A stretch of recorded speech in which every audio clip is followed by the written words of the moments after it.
Guys एक बार सारे group पे प्लीज अपडेट डाल दीजिए, क्लास हैज स्टार्टेड। क्लास शुरू हो गया है, ऐसा करके अपडेट प्लीज हर जगह डाल दीजिए। चलिए, क्लास में जितने भी लोग आए हैं आप सभी का बहुत स्वागत करता हूँ। अदिति जी, आकांक्षा मैम, दीक्षा अरोड़ा मैम, दीपाली नायक जी और सभी लोग जो भी इस क्लास में आए हैं UGC net JRF paper one को डिस्कस करने के लिए, समझने के लिए, आप सभी का बहुत स्वागत, अभिनंदन, आभार प्रकट करता हूँ। तो गाइज अभी हम लोग डेटा इंटरप्रिटेशन कर रहे हैं और मैंने थोड़ा बहुत रिसर्च एप्टीट्यूड भी आपको बताया है। कल हम लोग रिसर्च के बारे में बात कर रहे थे, रिसर्च एप्टीट्यूड यानी शोध अभिक्षमता के बारे में विस्तार से बात कर रहे थे। स्टेप्स ऑफ रिसर्च यानी शोध के चरण मैंने आपको बताए और उसके बाद हाइपोथेसिस यानी परिकल्पना भी बताया था।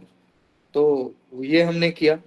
आज भी मैं आपको कुछ क्वेश्चंस करवाऊंगा डेटा इंटरप्रिटेशन के, जो प्रीवियसली मतलब 2024 में आया है ना, जो अभी लास्ट दिसंबर में हमारा एग्जाम हुआ है, दिसंबर 2024 में। तो उसमें जो क्वेश्चंस आए थे, क्योंकि अलग अलग शिफ्ट में होता है, जो हमारी परीक्षा है वो करीब 10-15 दिन तक चलती है, क्योंकि टोटल 84 सब्जेक्ट्स हैं। तो ऑलमोस्ट 10 से 20 दिनों तक परीक्षा चलता है और सभी शिफ्ट में अलग अलग क्वेश्चन पेपर आता है। तो एक सत्र में करीब 25 से ज़्यादा क्वेश्चन पेपर हमारे पास हो जाते हैं, क्योंकि इंग्लिश का, हिंदी, संस्कृत, सोशियोलॉजी, इकोनॉमिक्स, तो जितने सब्जेक्ट्स हैं उतने क्वेश्चन पेपर सभी का अलग अलग समय पे अलग अलग शिफ्ट में होता है। तो एक पर्टिकुलर सेशन में हमारे पास 25 से भी ज़्यादा, मतलब 30-35 के आसपास प्रश्न पत्र एकत्रित हो जाते हैं, जिसको हमें सॉल्व करना होता है। तो आज बहुत ही इंटरेस्टिंग क्लास होगा, क्योंकि आज हम लोग क्वेश्चंस को करेंगे जो अभी दिसंबर में आपका पूछा गया था किसी पर्टिकुलर शिफ्ट में, तो उसको हम लोग करेंगे। उससे पहले 2-4 प्रीवियस ईयर क्वेश्चंस को डिस्कस कर लेते हैं और उसके बाद हम लोग अपने टॉपिक की तरफ मूव करेंगे, ठीक है। तो मैं आपके साथ स्क्रीन शेयर कर रहा हूँ गाइस, है ना। मैं आपके साथ स्क्रीन शेयर कर रहा हूँ और हम लोग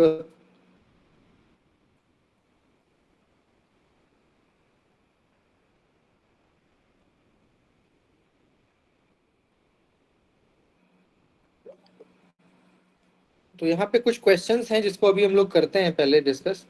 उसके बाद हम लोग डायरेक्ट अपने टॉपिक की तरफ जो है आ जाएंगे, ठीक है।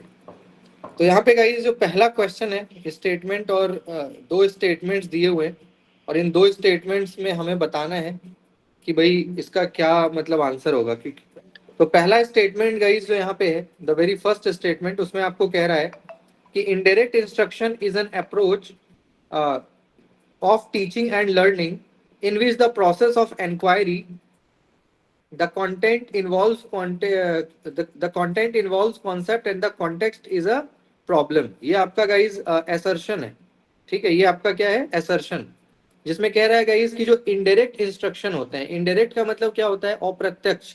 जैसे एक होता है कि मैं आपको क्लास में डायरेक्ट बातें बता रहा हूँ कि आपको क्या करना है क्या नहीं करना है।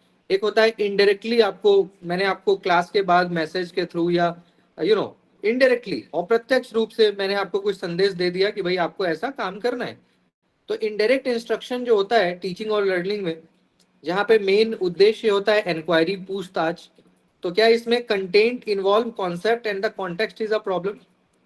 तो जो अप्रत्यक्ष इंस्ट्रक्शंस होते हैं टीचर के द्वारा, जो अप्रत्यक्ष रूप से आपको काम करने को कहा जाता है, तो क्या उसमें कॉन्टेक्स्ट जो है सबसे बड़ी समस्या होती है। क्योंकि जब हम लोग इनडायरेक्ट आपको कुछ देते हैं तो उसमें कॉन्टेक्स्ट का पता नहीं लगता।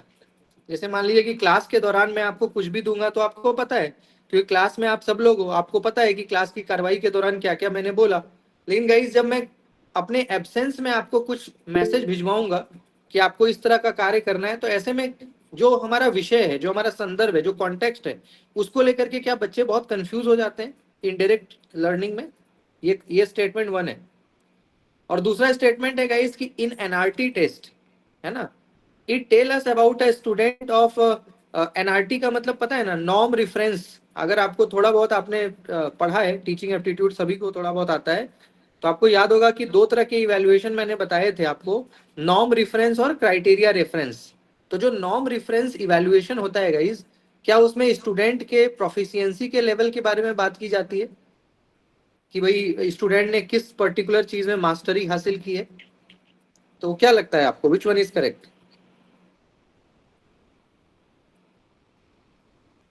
कौन सा करेक्ट होना चाहिए? पहला वाला तो चलिए ठीक है, फर्स्ट वाला भी ठीक है। और जो दूसरा है एनआरटी यानी नॉर्म रेफरेंस, तो नॉर्म रेफरेंस में मैंने आपको बताया था ना कि ये एक ऐसा इवैल्यूएशन है जो रैंकिंग के आधार पे होता है। जैसे मान लीजिएगा इसकी क्लासरूम के अंदर बच्चों को हम लोग रैंकिंग देते हैं, रैंक 1, रैंक 2। तो रैंक से क्या होता है ना कि एक कंपटीशन का भाव आता है, एक प्रतिस्पर्धा का भाव आता है कि मैं और बेहतर करूं और अच्छा करूं। तो दैट इज नॉर्म रेफरेंस, जहां पे बच्चों को रैंकिंग दी जाती है। ठीक है, तो एनआरटी के बारे में ये कह रहा है कि नॉर्म रेफरेंस टेस्ट में it tell us about a student proficiency in mastery of some skill और सेट ऑफ स्किल्स। बताइए गाइस, गेस करिए क्या होना चाहिए answer. C option. Which one is correct?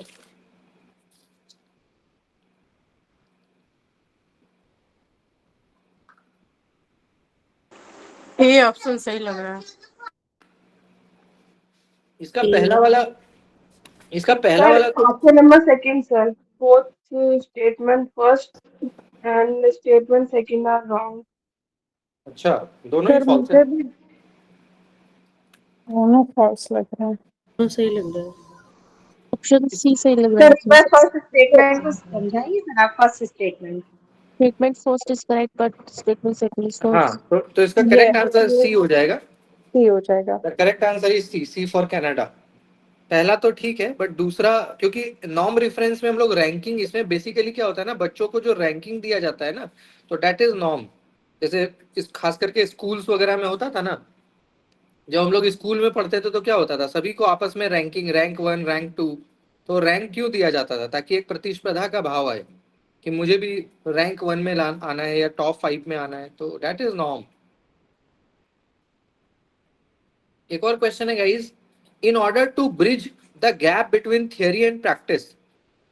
क्या कह रहा है कि थियरी और प्रैक्टिस, एक होता है गाइस जैसे अभी मैं आपको क्या पढ़ा रहा हूँ, थियरी। दूसरा होता है गाइस प्रैक्टिस, जिसको आप खुद से करके सीखते हो। एक होता है ना खुद से करके सीखना। तो गाइज जो थियरी और प्रैक्टिस है, थियरी मतलब जो किताबी भाषा में जैसे मैं अभी आपको पढ़ा रहा हूँ, और प्रैक्टिस मतलब क्या होता है, जब आपको जो पढ़ाया जा रहा है वो खुद से आप करके भी देखते हो।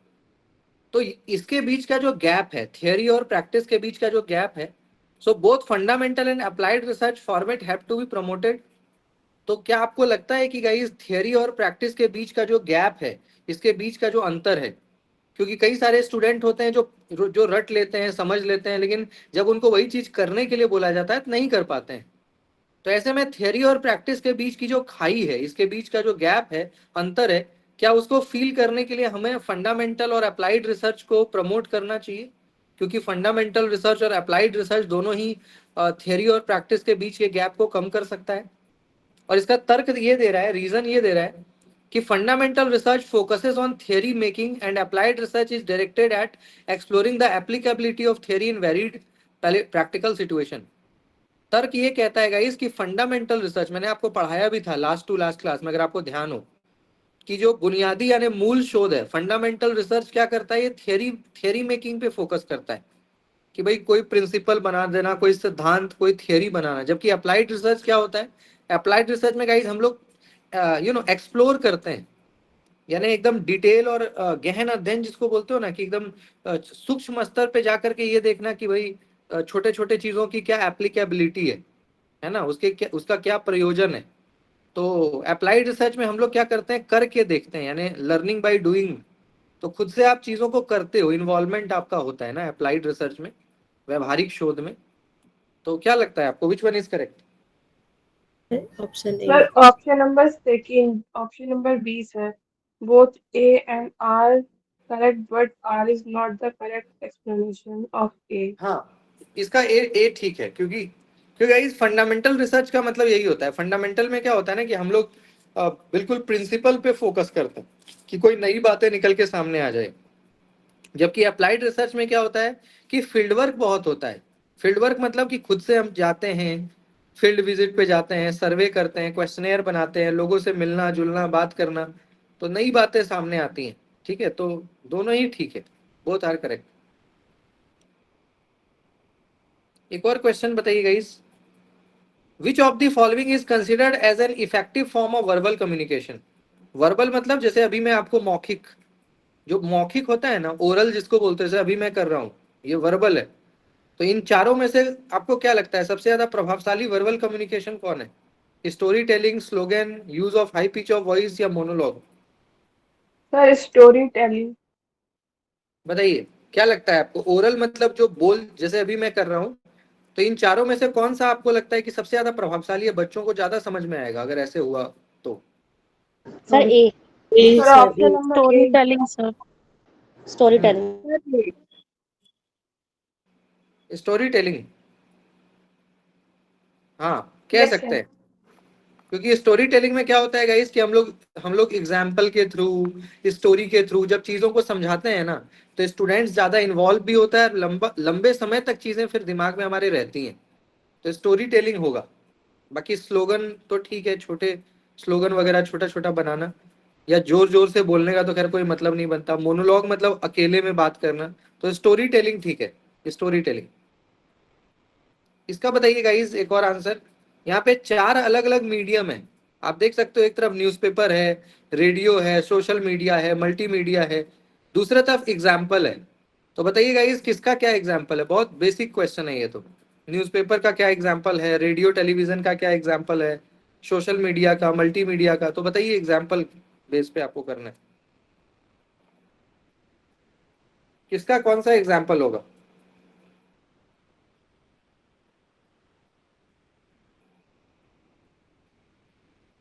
ए आंसर होगा इसका। ए आंसर होगा, ऑप्शन लेकिन number A sir option option number A. Number मतलब गलत प्रिंट चलिए हुआ ये तो गलत है ना। है, डी प्रिंट गलत हुआ है सर ऑप्शन नंबर ए में।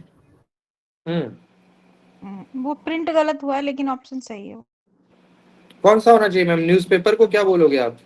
Broad sheet newspaper, sir, broad broad sheet, sheet. Broad हाँ शीट। न्यूज़पेपर क्योंकि ऑफलाइन आता है ना, तो ब्रॉड सीट पे हाँ, आएगा, बिल्कुल ब्रॉड सीट पे आएगा। तो ए का 3 हो गया, तो ए का 3 तो ऑप्शन ए ही है बस। बाकी radio yes and sir. Television तो आप ब्रॉडकास्ट करते हो, प्रसारण होता है। टेलीविजन पे क्या होता है? ब्रॉडकास्ट ही ना होता है, प्रसारित होता है।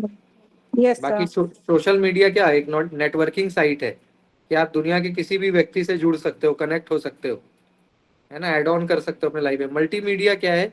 वही मल्टीमीडिया मतलब जहाँ ऑडियो भी मिल जा रहा है, वीडियो मिल जा रहा है, ग्राफिक्स मिल जा रहे हैं, हर तरह की चीजें हैं ना, उसी को ना मल्टीमीडिया, कि हर तरह का मीडिया आपको एक ही जगह मिल रहा है। जैसे हमारा मोबाइल फोन है, मोबाइल फोन क्या है? मल्टीमीडिया है। इसमें गाइज आप अपना फोटो भी ले लेते हो, किसी से बात भी कर लेते हो, वीडियो कॉल भी कर लेते हो, मतलब हर तरह की चीजें। That's why it is multimedia और स्मार्टफोन। तो ये है ना, तो ए होगा इसका answer. A is the correct answer. एक लास्ट क्वेश्चन बताइए गाइस, फिर हम लोग अपने टॉपिक पे आ जाएंगे। यहाँ पे 2 स्टेटमेंट है। पहला स्टेटमेंट कह रहा है कि interactive and multimedia systems provide for a new culture of teaching and learning. यानी इंटरैक्टिव और मल्टीमीडिया जो आज के समय में आया है ना ऑनलाइन एजुकेशन में, कि अब laptop, tablet, internet, smartphone, digital phone board, है ना, स्मार्ट बोर्ड। तो ये जो इंटरैक्टिव आजकल हुआ है, मल्टीमीडिया जो आया है ना, क्या इसके आने से टीचिंग लर्निंग और बेहतर हुआ है? यानी एक नई संस्कृति जन्म ली है। और दूसरा कह रहा है कि virtual classrooms convert student into senseless humanoids. कि आज के टाइम पे गाइस जो जैसे हम लोग कर रहे हैं ना, ये क्या है? वर्चुअल ही तो है ना। अभी जो क्लास हम लोग कर रहे हैं ये क्या है? वर्चुअल ही तो है। ऑनलाइन क्लासरूम ने क्या बच्चों को एकदम भावना विहीन बना दिया है? यानी हम लोग क्लास तो करते हैं, चीजों को सीखते सिखाते हैं, लेकिन हम लोग इमोशनलेस भी होते जा रहे हैं, सेंसलेस होते जा रहे हैं। क्या ऐसा है? क्या लगता है आपको? Both are sir correct. Option number sir C. दोनों सही है, Second both are C correct. correct, second is wrong. Option A. C. हम्म, A सही है और second गलत। देखिए अगर अगर देखिए वैसे तो अगर हम लोग अपने पर्सनल लेवल पे बात करें तो सेंसलेस, लेकिन अगर ऐसा होता तो गवर्नमेंट प्रमोट, आप समझ रहे हैं ना, कुछ चीजें ऐसी होती हैं जो पेन पेपर पे कुछ होती है और प्रैक्टिकलिटी में कुछ होती है। तो अगर वर्चुअल क्लासरूम हमें सेंसलेस बनाता, गवर्नमेंट की नज़र में मैं बात कर रहा हूँ, सरकार की दृष्टि में अगर ये सेंसलेस बनाने का तरीका होता, तो आपको लगता है कि ये इतना प्रमोट हो रहा होता? व्यक्तिगत स्तर पे हमें पता है कि व्यक्तिगत स्तर पे यही सच्चाई है, लेकिन सरकार के स्तर पे ये सरकार इस चीज को नहीं मान रहा है, तभी ना इसको प्रमोट कर रहा है वर्चुअल क्लासरूम को। तो ऐसे में दूसरे को गलत कहना व्यक्तिगत मतलब पर्सनल लेवल पे ठीक है, बट सिस्टम के लेवल पे क्या लगता है आपको? सिस्टम के लेवल पे अगर ऑनलाइन क्लासरूम हमें सेंसलेस बना रहा होता तो क्या इसको इतना प्रमोट किया जाता? What you think? No, sir. Personal level पे भी हम कैसे कह सकते हैं कि ये हमको सेंसलेस बना रहा है? तो इसका मतलब हाँ अगर अभी हम लोग जो पढ़ रहे हैं इसका ये थोड़ी मतलब है कि हम लोग हाँ सेंसलेस हो रहे हैं। बिल्कुल बिल्कुल सही कह रहे हैं आप। ऐसा मतलब बड़े एक जनरल लेवल पे कहना गलत होगा कि हम लोग सेंसलेस हो रहे हैं, बल्कि इसका फायदा भी तो बहुत है ना, तो सेंसलेस हो रहे हैं ऐसा नहीं है। सर तो बिल्कुल, अगर इसकी कुछ एडवांटेज है तो कुछ डिसएडवांटेज भी है। हम्म। ज्यादा यूज करना भले ही सेंसलेस बनाता हम्म ठीक है, तो यहाँ पे यानी दूसरा वाला क्या है? दूसरा वाला गलत हो जाएगा, virtual classroom convert student to senseless, तो दूसरा गलत हो गया, पहला ठीक है। यानी guys first is correct, two is false, तो इसका भी आंसर सी होगा। C is the correct answer. ठीक है, तो ये सारे क्वेश्चंस गाइस आपके आपके अभी रिसेंट में जो हम एग्जाम देते हैं तो उसमें ये इस तरह का क्वेश्चन हमारा पूछा जाता है, मतलब आता है। तो इस तरह से हमें अपनी तैयारी जो है करनी है ना।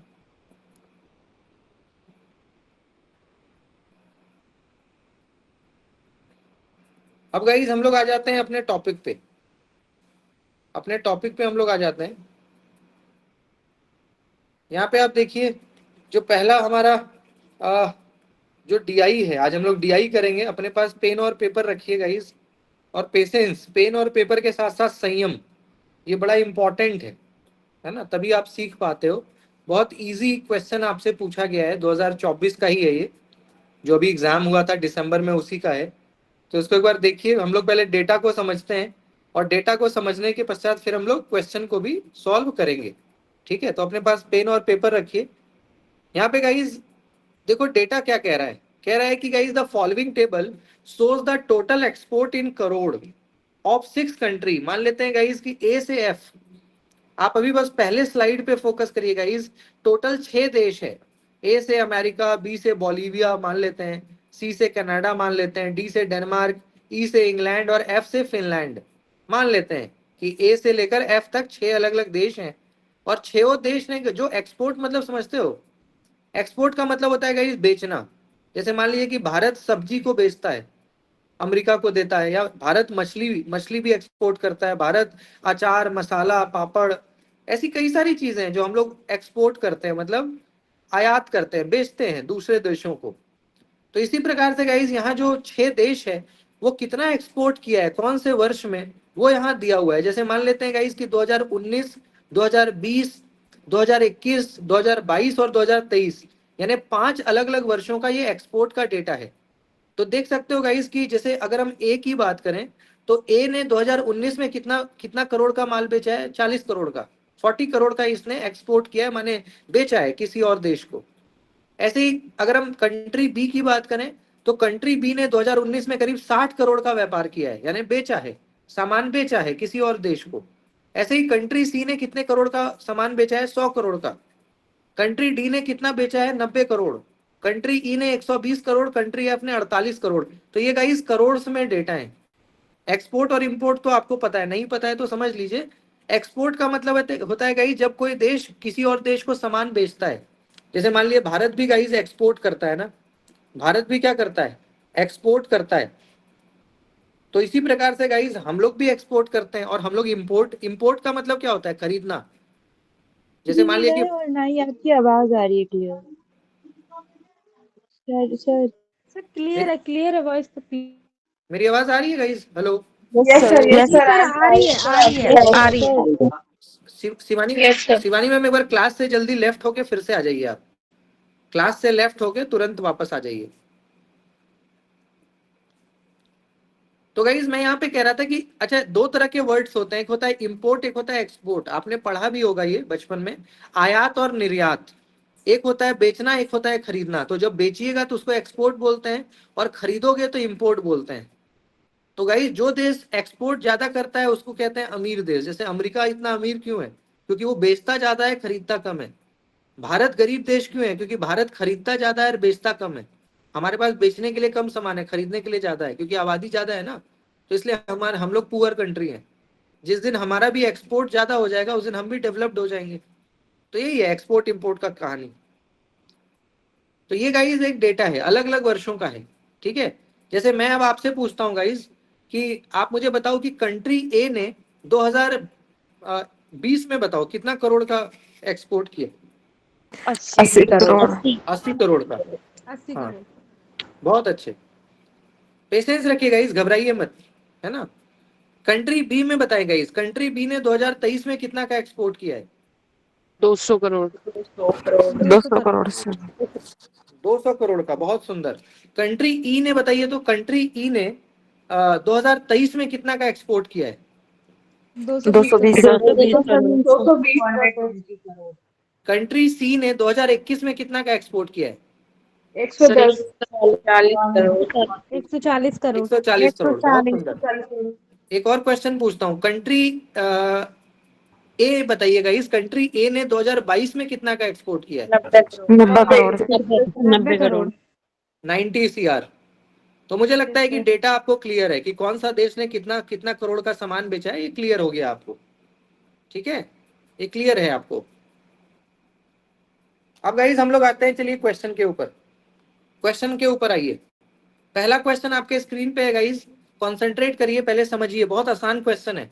कहता है, question is telling that if the export of country A in the year 2024 is 20% more than the combined export of country B in 2022 and the export of country E in 2021 together, then what is the income of country A in the year 2024 if its import is rupees 184 crore for that year? अब question पढ़ करके ऐसा लग रहा है कि भाई बड़ा उलझा हुआ प्रश्न है, बहुत कॉम्प्लेक्स है, लेकिन अब समझेंगे तो अब बहुत आसान है। क्वेश्चन समझिएगा गाइस तो बहुत आसान है, इसको ध्यान से देखिए, घबराइए मत। क्वेश्चन का पहला लाइन क्या कह रहा है? क्वेश्चन का पहला लाइन कह रहा है कि यदि वर्ष 2024 में जो देश ए का निर्यात है वो 20% ज्यादा है, किससे? अब यहाँ पे एक चीज गौर करने वाली है गाइस कि 2024 का डेटा हमारे पास गिवन नहीं है। आप यहाँ पे एक चीज गौर कर रहे होंगे कि 2024 का डेटा हमारे पास गिवन नहीं है। ये इसने क्या किया, हमें हिंट दिया है। इसने क्या किया, हमें हिंट दिया है। क्या हिंट दिया है? कि 2024 का जो गाइस टोटल एक्सपोर्ट है वो 20% ज्यादा है, किससे? 20% किससे ज्यादा है? तो combined export of country be in 2022। तो साथियों एक बार बताइए, कंट्री बी ने कितना का माल बेचा है 2022 में? 100 करोड़। चलिए लिखते चलिए कॉपी में, कंट्री बी ने लिखिए, कंट्री बी ने 2022 में, आप कह रहे हैं कंट्री बी ने 2022 में 100, तो लिखिए 100।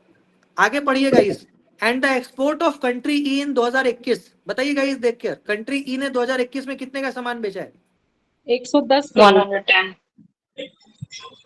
सभी लोग, कंट्री ई ने 2021 में कितने का सामान बेचा है? कंट्री ई फॉर इंग्लैंड 2021 में कितने का? 110 सर। 110। बहुत सुंदर। मैं फिर से रिपीट कर रहा हूँ गाइस, फिर से रिपीट कर रहा हूँ, कंट्री बी ने 2022 में कितने का सामान बेचा है? फिर से बताओ, कंट्री बी ने 2022 में कितने करोड़ का सामान बेचा है? 100 करोड़। 100 करोड़। 100 करोड़ सर। और कंट्री ई ने 2021 में कितने का सामान बेचा है? 110 करोड़। चलिए अब आंख बंद करके दोनों को जोड़िए तो, क्योंकि टुगेदर बोला है तो 210 करोड़। 210। आंख बंद करके जोड़िए दोनों को। 100 और 110 कितना होता है? 100 210। 210। यहाँ तक मामला समझ में आ गया? यहाँ तक मामला क्लियर है? यस। अब आगे पढ़िए, कॉमा के, अब कॉमा के बाद पढ़िए, then what is the income of country A in the year 2024। कह रहा है कि अगर ऐसी ही चीजें चलती रही, अगर इसी प्रकार से चीजें चलती रही तो बताइए कि 2024 में, है ना, 2024 में कंट्री ए का जो है टोटल इनकम क्या होगा यदि उसका इंपोर्ट 184 करोड़ का है। इंपोर्ट मतलब जो सामान हम खरीदते हैं, एक्सपोर्ट माने बेचते हैं। तो गाइज एक बात बताओ कि हमने जो है कंट्री बी और कंट्री ए का कंबाइंड मतलब मिला करके निकाल दिया 210 करोड़। अब गाइज 2024 में एक्सपोर्ट कितना बोल रहा है, कितना परसेंट ज्यादा हुआ है बताइए तो, पहला लाइन पढ़ के बताइए तो। 20%। पहला लाइन पढ़िए, क्या बोल रहा है कि if the export of country A is 20% मोर, तो गाइस हम 20% मोर किसका, कंट्री बी और कंट्री ई का मिला के, तो अभी बी और ई मिला के कितना निकाले हो, 210 निकाले हो ना। 210। तो भैया 210 का 120% निकालिए ना, 210 का 120% निकालो ना, क्योंकि 20% ज्यादा बोल रहा है। यहाँ पे देखिए गाइस, क्या बोल रहा है कि 20% बोल रहा है कि ज्यादा, तो हम लोग 100 को बेस मानते हैं ना, तो यहाँ पे 120% निकालिए ना, 120% ऑफ 210 निकालो ना, सारा कहानी यही सॉल्व हो जाएगा। बताइए क्या होगा गाइस, 42 करोड़। 42।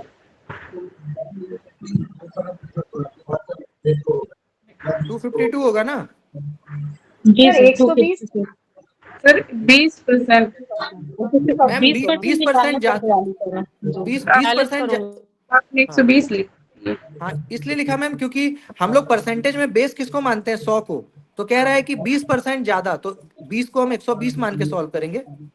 20% का आपको फायदा बोल रहा है ना, तो 20 को हम 120 मानेंगे, क्योंकि परसेंटेज में 100 को हम बेस मानते हैं, तो 20% ज्यादा मतलब 100 से 20 ज्यादा, तो 120 हम मानेंगे ना कि 20। तो ये 252 करोड़ का आपका हो गया टोटल इंपोर्ट, यानी 2024 में ए देश ने 252 करोड़ का सामान, है ना, सॉरी ये एक्सपोर्ट था, इतना का सामान बेचा है। यहां तक क्लियर है सभी का। सर और गाइस इंपोर्ट कितना बोला था क्वेश्चन के लास्ट में, देश ए में, एक्सपोर्ट तो हमने निकाल लिया, और इंपोर्ट कितना बोला था, देखिए इंपोर्ट कितना बोला, 184। Yes sir 182। देख रहे हैं क्वेश्चन का लास्ट में क्या बोला है, तो एक्सपोर्ट हो गया इतना। हाँ तो गाइज इसका मतलब कि आपने सामान बेचा इतने का और खरीदा इतने का, तो इनकम बराबर क्या होगा, आपको पूछ रहा है इनकम बताओ, देश ए का इनकम बताओ। तो इनकम क्या होता है गाइज, जो आपने बेचा और जो आपने खरीदा दोनों को माइनस कर दो, इनकम इज इक्वल टू लिख लीजिएगा formula, export minus import. Income का फॉर्मूला लिख लीजिए, एक्सपोर्ट माने जो बेचा और जो खरीदा, उसके बाद जो आपके पास बचत हुआ ना, उसी को कहते हैं इनकम। जैसे गाइज इसको करो -12 में 4 गया तो 8, 68, यानी इतना आपका पैसा बच गया, इतना आपका इनकम है 68 करोड़। जैसे गाइज होता है ना, मान लो किसी को 15,000 रुपया सैलरी मिलता है, तो 15,000 में मान लीजिए गाइज 10,000 रुपया आपका खर्च है, तो कितना रुपया का आपका प्रॉफिट आपके पास होता है हर महीना, 5,000 रुपये का। तो उसी प्रकार से मान लीजिए गाइज 252 करोड़ का आपने सामान बेचा, तो 252 करोड़ का बेचा और 184 का खरीद लिया गाइज, तो बचा कितना, 68 करोड़ ही ना बचा आपके पास, क्योंकि 250 करोड़ का सामान आपने बेचा लेकिन 184 का खरीद भी तो लिया, तो इतना रुपया में इतना रुपया आपका चला गया, तो बचा तो 68 ही, जो आपका नेट प्रॉफिट हो गया इनकम।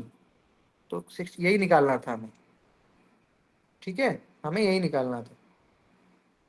अब अगर क्वेश्चन को और समझिए, क्वेश्चन को एक बार और मैं समझा रहा हूं आपको, यहाँ ध्यान से देखिए, घबराइए मत, बहुत इजी क्वेश्चन है गाइस, क्वेश्चन को मैं फिर से समझा रहा हूँ। क्वेश्चन क्या कह रहा है कि if the export of country A in the year 2024 is 20% मोर, 20% मोर का मतलब क्या है गाइस, कि हम लोग कभी भी प्रतिशत को जो है ना 100 को बेस मानते हैं, तो 20% ज्यादा माने 120, अगर यहाँ 20% लेस होता ना तो हम क्या मान लेते, 100 में 20 घटा के 80 मान लेते। तो हमेशा ये याद रखिएगा गाइस कि प्रतिशत हमेशा 100 को बेस मानता है। तो कह रहा है कि कंट्री ए ने 2024 में,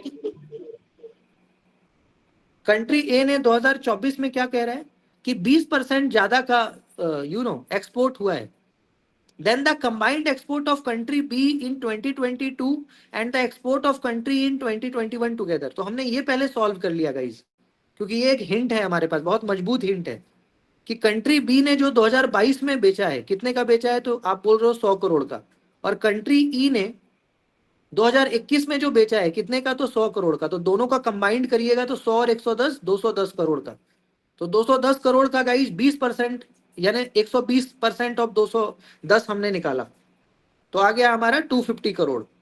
इतना हो गया हमारा गाइस टोटल एक्सपोर्ट, यानी इतने का हमने सामान जो है बेचा है।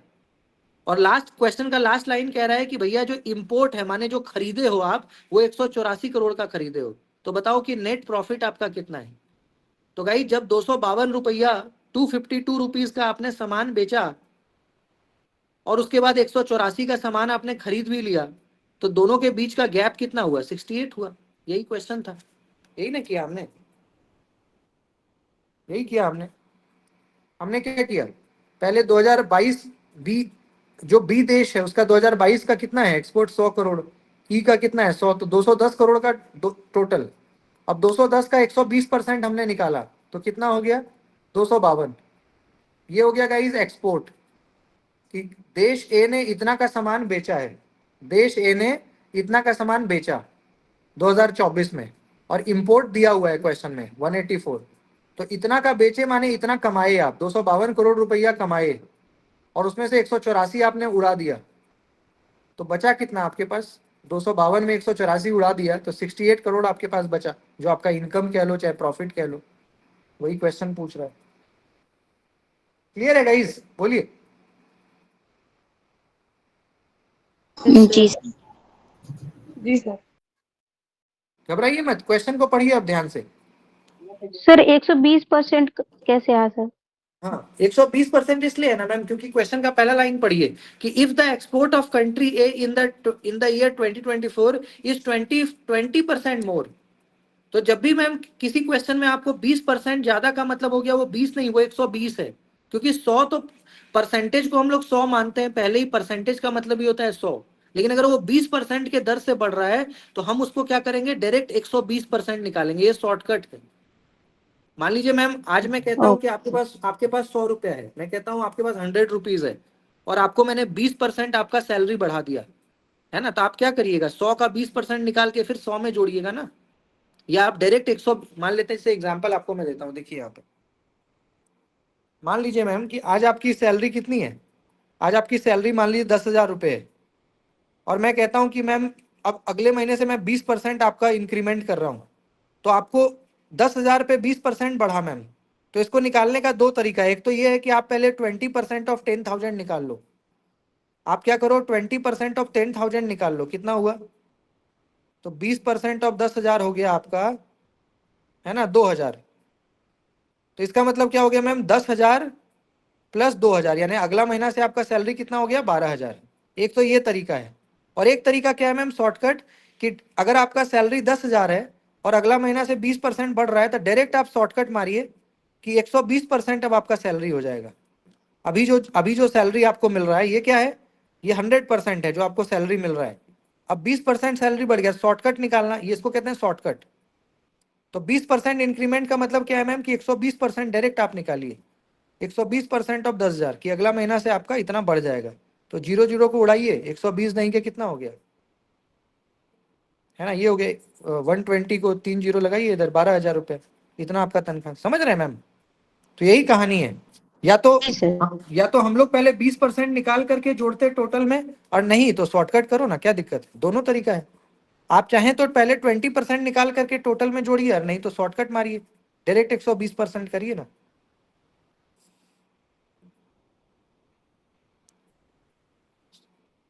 समझ में आ रहा है कि नहीं आ रहा है? हाँ जी सर। जी सर। तरीका वही है मैम, चाहे कान को सीधा पकड़िए चाहे घुमा के पकड़िए, बात वही है। ये शॉर्टकट हो गया कि डायरेक्ट आपने 120% निकाला। ठीक है, इसलिए मैम जब यहाँ पे 20% की बढ़ोतरी बोला ना, 20% का जब इंक्रीमेंट बोला, तो इसलिए हमने डायरेक्ट 120। अदरवाइज हम चाहते तो क्या करते, पहले 20% निकालते, फिर टोटल में जो है जोड़ते उसको। तो इससे अच्छा है डायरेक्ट 120 करो ना, क्या दिक्कत है, डायरेक्ट 120 कर दो। क्वेश्चन पढ़िए गाइस, सब लोग क्वेश्चन पढ़िए, कोई डाउट है तो बताइए। सभी लोग क्वेश्चन पढ़िए अच्छे से।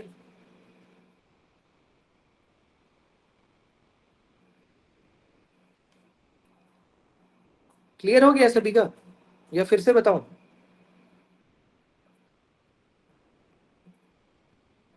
बोलिए, सभी का क्वेश्चन क्लियर है या फिर से समझाऊं आपको? सर क्लियर है।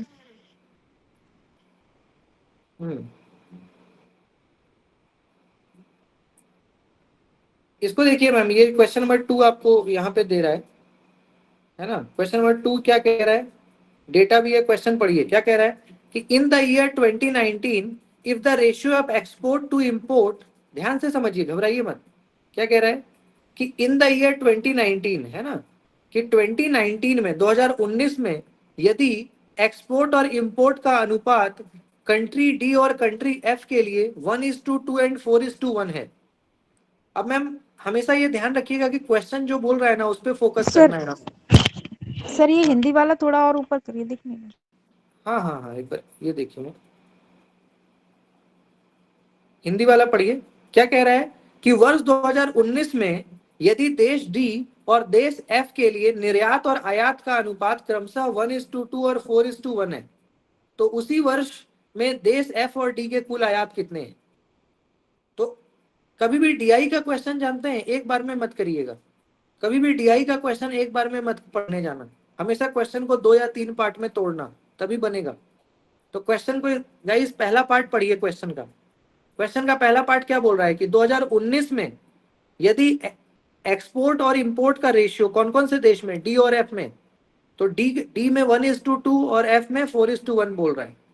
तो इसको पहले पढ़ के हम सॉल्व करेंगे, तब हम आगे बढ़ेंगे, ठीक है ना। तो यहाँ पे गाइज आप पहले ये बताइए, यहाँ पे डेटा देख के 2019 पे सब लोग फोकस करो, है ना, 2019 पे सब लोग फोकस करो गाइज। और 2019 में बताइए तो कंट्री डी का कितना है टोटल। 90 करोड़ से। आराम से गाइस, घबराइए मत, है ना। कंट्री डी का मैं पूछ रहा हूँ, कंट्री डी में बताओ गाइस 2019 में कितने का एक्सपोर्ट आपने किया है। 90 करोड़ का। 90 करोड़ का, बहुत सुंदर, 90 करोड़ का। और गाइस कंट्री एफ में गाइस कितना का एक्सपोर्ट किया है 2019 में ही। 48 करोड़। 48। 48 करोड़। 48 करोड़ का। यहाँ तक समझ में आ गया सभी को, यहाँ तक समझ में आया सभी को कि हमने गाइस जी सर। क्योंकि एक्सपोर्ट हमें दिया हुआ है ना, तो हमने एक्सपोर्ट लिख लिया। अब गाइस ये जो रेशियो दिया हुआ है ना, ये किसका रेशियो है, एक्सपोर्ट इज टू इंपोर्ट का। तो एक्सपोर्ट इज टू इंपोर्ट का रेशियो है ना, तो एक्सपोर्ट इज टू इंपोर्ट का रेशियो क्या है कंट्री डी के लिए 1:2, ठीक है।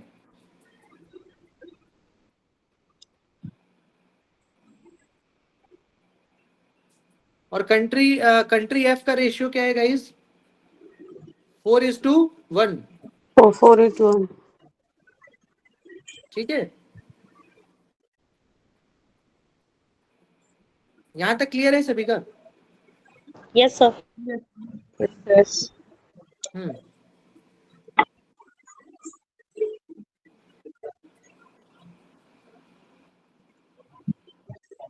यहाँ पे ध्यान से देखिए, एक सेकंड यहाँ देखिए ध्यान से।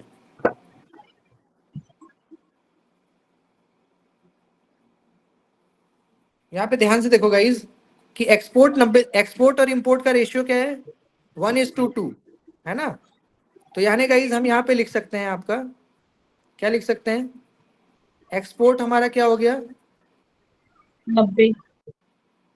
90 एक्सपोर्ट हो गया भैया, इंपोर्ट हमको पता नहीं है, इज इक्वल टू 1:2। ये हम लिख सकते हैं, एक्सपोर्ट तो 90 का है, इंपोर्ट हमें पता नहीं, बाकी रेशियो 1:2 दिया हुआ है ना, एक्सपोर्ट इंपोर्ट, ये लिख सकते हैं हम।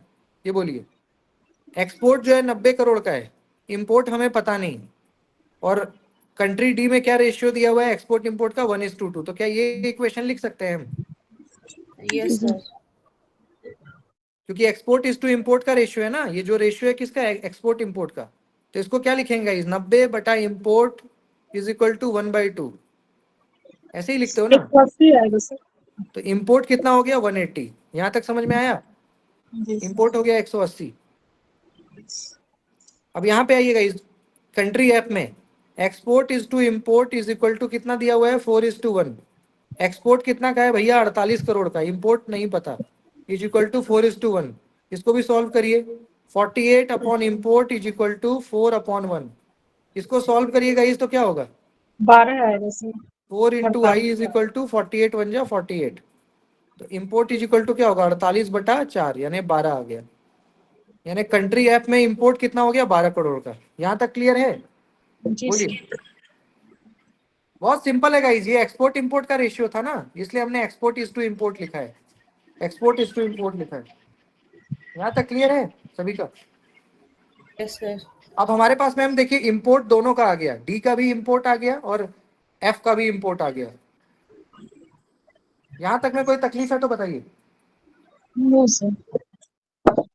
बताइए अर्चना मैम, यहाँ तक क्लियर है नहीं सभी का? सर, हाँ, बताइए सब लोग। क्लियर सर Import ये है जो sir। 180 है सर ये जो 180 है वो कैसे आया 180? मैम ये क्रॉस मल्टीप्लिकेशन नहीं करिएगा मैम, 90 दूनी क्रॉस मल्टीप्लिकेशन करिएगा ना ma'am. I into one, import into one तो इम्पोर्ट हो गया, और 90 दूना 180 हो गया ना मैम। ऐसे ही यस यहाँ पे सर। हमने किया। क्रॉस मल्टीप्लिकेशन पता है क्या होता है? क्रॉस मल्टीप्लिकेशन मतलब मैम ऊपर को नीचे से, नीचे को ऊपर से। जैसे ये किए ना मैम, आई को देखिए 4 से गुना किए और 48 को 1 से गुना किए, तो 4i is equal to I is equal to 48/4। इसको क्रॉस मल्टीप्लिकेशन कहते हैं। ऊपर को नीचे से, नीचे को ऊपर से, ये गुना, इसी को कहते हैं क्रॉस मल्टीप्लिकेशन। जैसे मान लीजिए कि यहाँ पे मैं एक इक्वेशन देता हूँ 1/2 इज इक्वल टू x/4। ये इक्वेशन है, तो इसको कैसे सॉल्व करिएगा? क्रॉस मल्टीप्लिकेशन के through. 1 into 4 is equal to X into 2, तो क्या हो गया 4 इज इक्वल टू 2x। तो ऐसे में x इज इक्वल टू क्या होगा 4/2, तो 2 2 4। इसको कहते हैं क्रॉस मल्टीप्लिकेशन, ऊपर से नीचे, नीचे से ऊपर। ठीक है, जी सर जी। वही चीज हमने यहाँ पे किया।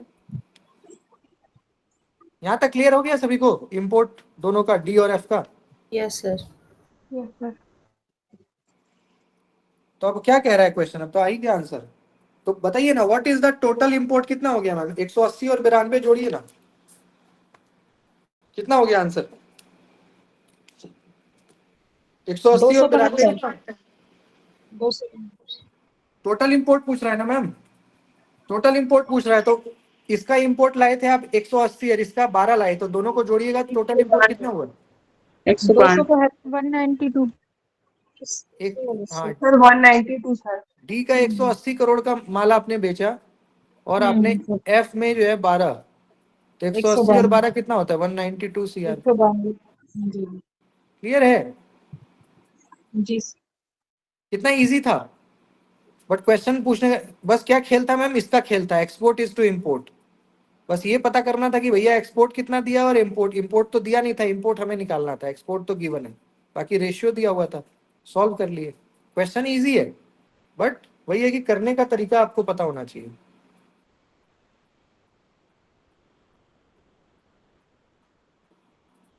Is it clear? बोलिए। Yes sir. Yes sir.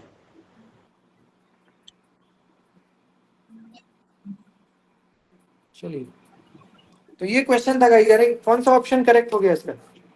Which option is correct? Question number 30 C sir. C. Third है, थर्ड। 192 192 करोड़। अब सब लोग का इस क्वेश्चन को पढ़िए तो एक बार ध्यान से पढ़िए, सब लोग मन से। सब लोग क्वेश्चन नंबर 2 को पढ़ लीजिए एक बार, हिंदी इंग्लिश जिसमें पढ़ते हैं आप।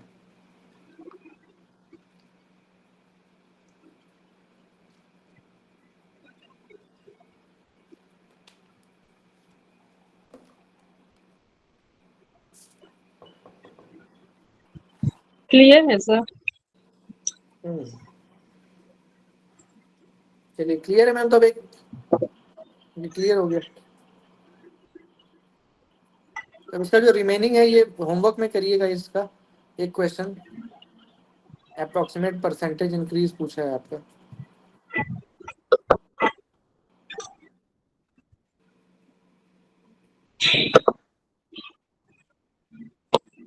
जैसे एक क्वेश्चन और बनाए एक क्वेश्चन और, या घर पे आप करोगे अब? सर बनाते हैं क्वेश्चन। हाँ बनाइए एक बनवा क्वेश्चन और, दीजिए। 2 क्वेश्चन करते हैं, एक क्वेश्चन करते हैं मैम। बहुत इजी है ये, क्वेश्चन क्योंकि 3। हाँ नहीं, हाँ क्वेश्चन नंबर 1 जो ये लिखा हुआ है ना, what is the approximate percentage increase in the export of all the countries together in the year 2022 in comparison two year 2020। तो बहुत इजी क्वेश्चन है मैम कि 2022 में जो टोटल आपने एक्सपोर्ट किया है और 2020 में जो टोटल एक्सपोर्ट किया है, तो हम लोग टोटल जोड़ लेंगे ना। क्या कह रहा है कि 2020 में जो आपने टोटल एक्सपोर्ट किया और 2022 में जो टोटल आपने एक्सपोर्ट किया, तो उसका हम लोग को परसेंटेज इंक्रीज निकालना है। पहले हम लोग 2020 का टोटल निकाल लेते हैं। क्वेश्चन पढ़िए ध्यान से। वर्ष 2020 की तुलना में वर्ष 2022 में सभी देशों के कुल निर्यात में अनुमानित कितने प्रतिशत की वृद्धि हुई है? तो हम क्या करेंगे मैम कि 2020 का जो टोटल हमारा 2020 का जो टोटल हमारा एक्सपोर्ट है और 2022 का, पहले हम लोग ये निकाल लेते हैं। ठीक है, क्वेश्चन बहुत इजी है। 2020 में मैम टोटल हमें जोड़ना पड़ेगा, देखिए तो मैम सब लोग जल्दी से जोड़ो तो 2020 में टोटल जोड़िए ए से लेकर एफ तक जल्दी 540 सर 540 सभी लोग 2020 में मैम टोटल जोड़िए तो 80 50 110 120 180 कितना होगा, जोड़िए सब लोग पेन पेपर पे 2020 में टोटल जोड़ के बताइए कितना होगा। 40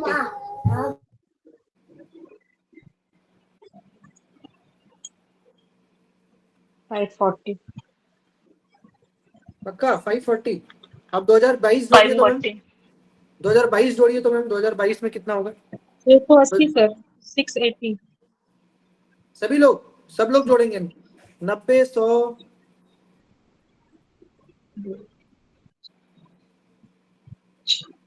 हाँ 680 ही आएगा सर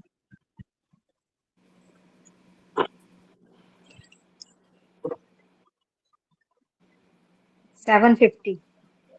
750। इसका मतलब ये हुआ मैम 750 इसका मतलब ये हुआ मैम कि 2020 में आपने 540 करोड़ का बिजनेस किया और 2022 में ये बढ़ करके कितना हो गया 750 करोड़, क्या यही हुआ ना।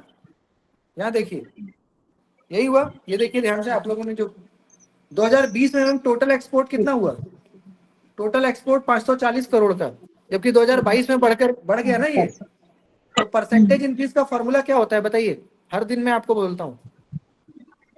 फाइनल परसेंटेज इंक्रीज का फॉर्मूला क्या बताया मैंने, divide by final upon final नहीं होगा, फाइनल। इनिशियल होना चाहिए ना, या फाइनल होगा। फाइनल होगा सर। फाइनल होगा। फाइनल फाइनल होगा, एक बार करके देख लेते हैं। 750 मैंने पक्का फाइनल पक्का है तो चलो 750 वो करते सर हैं, कोई इनिशियल डाउट ही है। होगा ना, वो फाइनल तो सर उसमें होता है ना, लास्ट में। एक बार चलिए करके देख लॉस लेते हैं मैम दोनों से, इसको करिए माइनस करिए 750 को 540 से करिए कितना होगा 210 210 बटा 540 गुना में 100 करिए मैम, जो होगा वही आंसर हो जाएगा। 0 0 उड़ाइए इधर से, 2 से कितना बार में गया 27 बार में, 2 से ये हो गया 5 बार में, 3 से काटिए 3 नम 27, 3 7 1 0 कितना हुआ 750 बटा 9, इसको करिएगा अगर तो कितना हो जाएगा 9 तिया 27 8 9 38 पॉइंट समथिंग परसेंट आएगा। एक बार ऑप्शन में देख लेता हूँ, ऑप्शन में ही होना चाहिए ना, ऑप्शन है, है हाँ है ठीक 38 ऑप्शन है में सर। देख लीजिए यही होगा, ठीक है नीचे इनिशियल ही होगा मैम, फाइनल नहीं होगा परसेंटेज भी। देख लीजिए किसी को कोई डाउट है तो बताइए, किन्हीं को कोई डाउट है तो बताइए।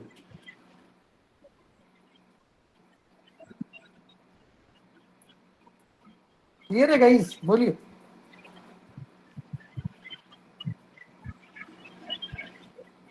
Is it clear. सर अभी नोट कर। हाँ करिए करिए करिए।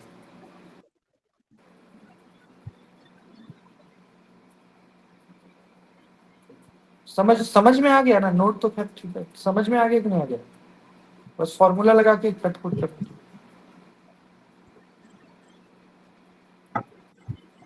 350 बटा 9 है ना सर, जी मैम 350 बटा 9 है ना। हाँ 350 बटा 9, ये लास्ट में 7 पचे 35 हुआ ना हाँ मैम, 350 को जी 9 से भाग अब दीजिए। इसको कट किया सर कट नहीं ना होगा मैम, कट नहीं होगा तो 9 को 350 से भाग दीजिए ना मैम, कितना होगा 9 तिया 27 होता है, 8 बचा ये 0 आया, 9 8 72 होता है, ये 8 होगा, ये हाँ पॉइंट ये 0 होगा, जी फिर 9 8 72, फिर 8 आ गया, आंसर हो गया ना 38.8। जी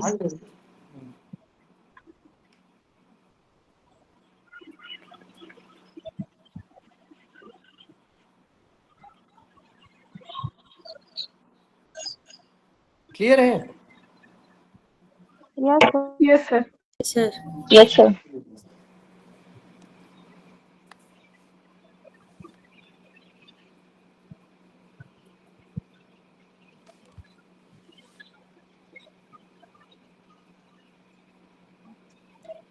तो यही था गाइस, आज हमने जो 2024 में क्वेश्चन आया है एग्जाम में, तो उसको हमने किया। ठीक है, 2024 में जो क्वेश्चन आया है उसको हमने कर लिया। तो इसी तरह से हर दिन आपको करना है प्रैक्टिस, तभी जाकर होगा। और कोई डाउट है तो बताइए।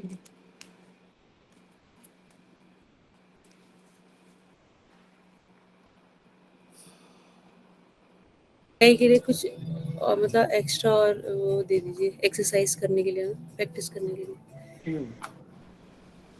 ये PDF भेज दूंगा मैम, इसमें 2 क्वेश्चन और है, उसको कर लीजिएगा। बाकी और भी जैसे प्रीवियस ईयर का PDF तो है ही आपके पास, मैं फिर से भेज देता हूँ आपको। तो अगर आपको और भी करने की इच्छा हुई कि मुझे और करना चाहिए एक्स्ट्रा खुद से, तो आप प्रीवियस ईयर का PDF ओपन करिए और उसमें जो DI आया है उसको बैठ के बना सकते हैं, क्योंकि उसमें सारे ईयर्स का दिया हुआ है ना, यूथ कंपटीशन वाली जो बुक है। तो उससे आप और भी क्वेश्चंस को कर सकते हैं जो अलग अलग ईयर्स में आया हुआ है, उसको आप कर सकते हो, है ना। एक वो भी आता है ना, मूलधन मिश्रधन ब्याज वगैरह, वो चीजें भी आती है DI में। Simple interest and compound interest, वो तो मैथमेटिक्स का है। मैथमेटिक्स है सर, वो भी आता है कभी कभी ना एग्जाम में। एग्जाम में तो आता ही है। कराऊंगा, वो भी कराऊंगा, सारा चीज मैं करा रहा हूँ, एक एक करके करेंगे वो भी। सिंपल इंटरेस्ट का वो चैप्टर है, कंपाउंड इंटरेस्ट, सिंपल इंटरेस्ट।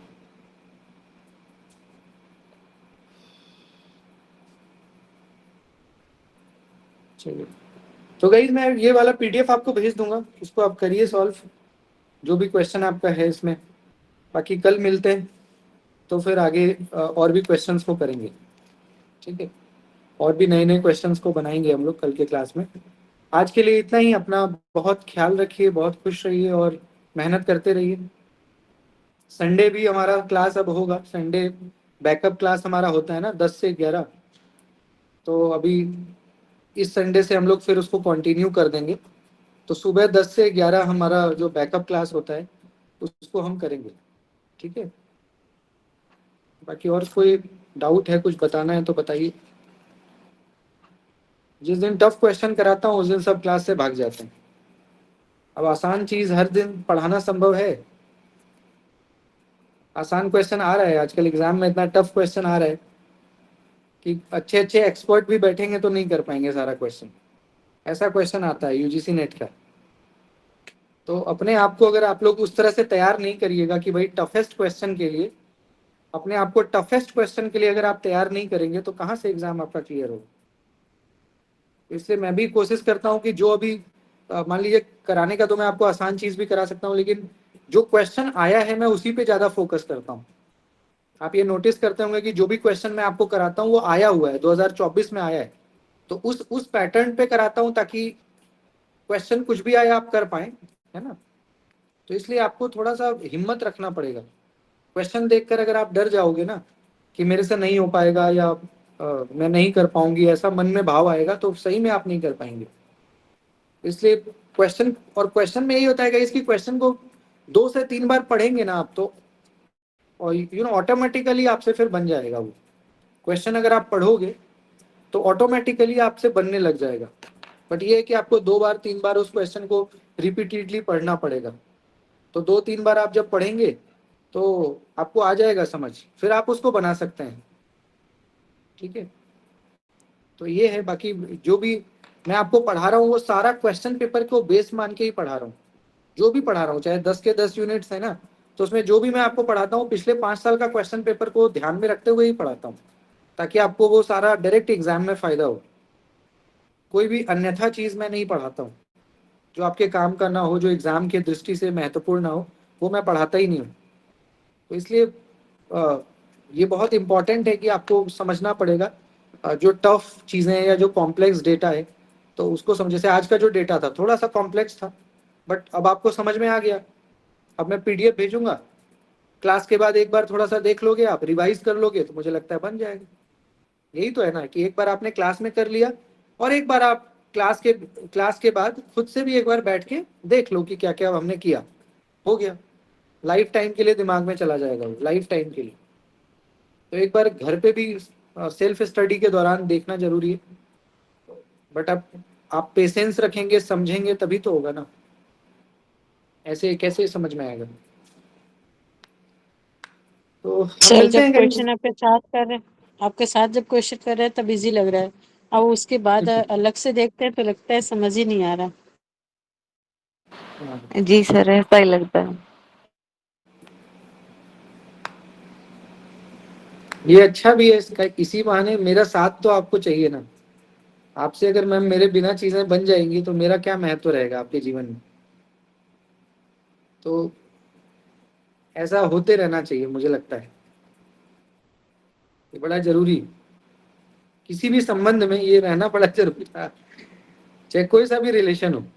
मतलब तेरे माता पिता से लेकर भाई बहन और टीचर स्टूडेंट तक, इस दुनिया में जितने भी संबंध हैं वो कहीं ना कहीं इसी आधार पे चलते हैं, इसी आधार पे चलते हैं कि थोड़ा बहुत जरूरत जो है वो होना चाहिए।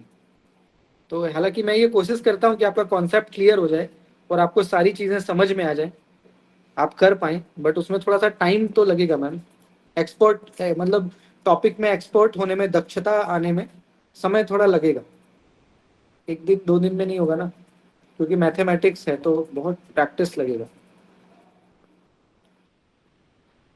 चलिए हम लोग मिलते हैं कल, कल मिलेंगे तो आगे की बात करते हैं, है ना। 9:30 पे मिलेंगे कल। आज के लिए इतना ही, बाकी कोई डाउट हो तो फोन या व्हाट्सएप के माध्यम से पूछ सकते हैं आप। ठीक है, have a good day, bye, good night.